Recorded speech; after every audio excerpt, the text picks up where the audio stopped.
Doctor ortho, अब दर्द भी घुटने टेकेगा। राठौड़ की गहलोत को सलाह, राजनीति छोड़ दीजिए। नमस्कार, मैं कीर्ति भारद्वाज, चैनल 4 न्यूज राजस्थान पर आप सभी का स्वागत है। राजस्थान की राजनीति में बयानबाजी का दौर एक बार फिर तेज हो गया है। मदन राठौड़ ने पूर्व मुख्यमंत्री अशोक गहलोत पर तीखा हमला बोलते हुए सियासी तापमान बढ़ा दिया है। मंगलवार को दिए गए अपने बयान में राठौड़ ने न केवल गहलोत के राजनीतिक भविष्य पर सवाल उठाए, बल्कि उनके अनुभव और सक्रियता को लेकर भी कटाक्ष किए। भाजपा प्रदेश अध्यक्ष ने गहलोत के इंतजार शास्त्र पर तंज कसते हुए कहा कि उनका राजनीतिक कार्यकाल अब समाप्ति की ओर है और उन्हें नई पीढ़ी के लिए रास्ता छोड़ देना चाहिए। राठौड़ ने कहा कि गहलोत को अब सक्रिय राजनीति से हटकर मार्गदर्शक की भूमिका निभानी चाहिए ताकि पार्टी में नई नेतृत्व क्षमता विकसित हो सके।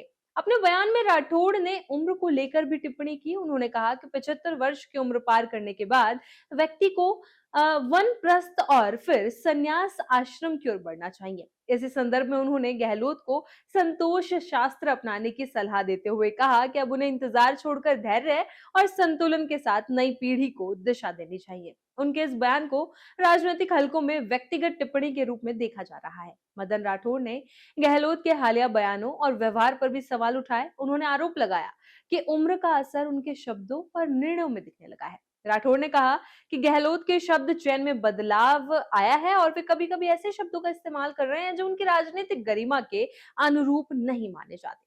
उन्होंने उदाहरण देते हुए कहा, गहलोत कभी परिवारवाद के खिलाफ बयान देते हैं तो कभी अपने ही परिवार के सदस्यों को आगे बढ़ाने का प्रयास करते नजर आते हैं। भाजपा नेता ने कांग्रेस की मौजूदा स्थिति के लिए भी गहलोत को जिम्मेदार ठहराया। उनका कहना था कि गहलोत ने जहां-जहां संगठनात्मक जिम्मेदारियां संभाली, वहां पार्टी को अपेक्षित सफलता नहीं मिल सकी। उन्होंने पंजाब, गुजरात और महाराष्ट्र जैसे राज्यों का जिक्र करते हुए कहा कि इन क्षेत्रों में कांग्रेस की स्थिति कमजोर हुई है, जिसका ठीकरा उन्होंने गहलोत के नेतृत्व पर फोड़ा।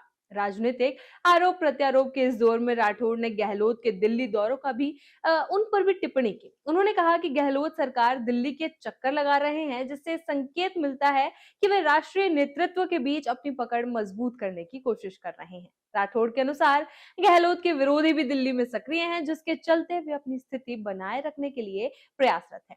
राठौड़ ने यह भी कहा कि गहलोत का प्रभाव अब पहले जैसा नहीं रहा और पार्टी के भीतर भी उनकी पकड़ कमजोर पड़ती नजर आ रही है। उन्होंने तंज कसते हुए कहा कि केवल दिल्ली जाकर सक्रियता दिखाने से कोई बड़ा राजनीतिक लाभ नहीं मिलने वाला। उनके अनुसार गहलोत को अब ये स्वीकार कर लेना चाहिए कि समय बदल चुका है और नई परिस्थितियों के अनुसार खुद को ढालना जरूरी है। राजस्थान की राजनीति में इस तरह के तीखे बयान कोई नई बात नहीं है, लेकिन इस बार व्यक्तिगत टिप्पणियों की तीव्रता ने इसे और अधिक चर्चा का विषय बना दिया है। गहलोत और भाजपा नेताओं के बीच पहले भी कई बार जुबानी जंग देखने को मिली है, लेकिन मौजूदा बयानबाजी को आगामी चुनावी रणनीति से जोड़कर देखा जा रहा है। इसी तरह की खबरों के लिए बने रहे चैनल 4 न्यूज राजस्थान के साथ। डॉक्टर ऑर्थो, अब दर्द भी घुटने टेकेगा।